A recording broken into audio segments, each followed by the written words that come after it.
The Brisbane Bullets season might be finished, and it might be because of this game from Saturday night. If you didn't see the game, there were a lot of injuries because of a slippery floor. It was played in central Victoria, where a lot of Southeast Melbourne Phoenix games play like during the season while they can't play in their regular venue due to the Australian Open.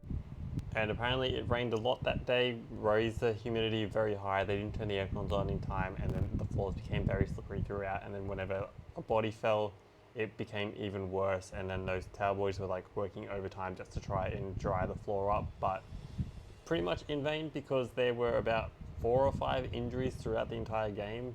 The big two were to Josh Bannon and Derek Walton Jr. It really may have cost the Bullets like the rest of their season because now they're 2 games behind out of the top 6.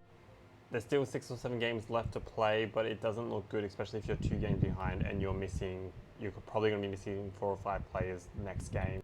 Like especially that Josh Bannon fall, that didn't look good. They're still missing a few other players. Josh Adams still doesn't look 100%. Keandre Cook, I don't even think he played. He's dealing with injuries right now. Like there's so many injuries going on in that Brisbane camp.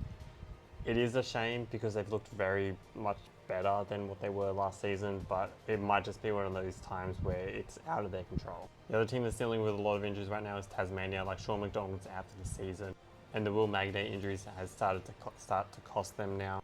And we're not actually sure how long Derek Walton Jr. might be out. It looked like a hamstring. It could be like a couple of weeks, maybe to the playoffs, maybe the rest of the season. So at the moment, it looks like there's probably only about 4 teams that actually have the potential to go far in the playoffs.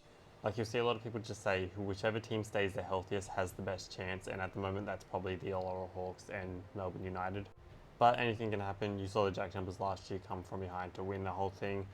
At the moment, it does look like the final 6 will probably stay the final 6 just because of the injuries, and Adelaide's a bit hit and miss. I think tonight is a very defining game for them against like the Illawarra Hawks if they actually play very well.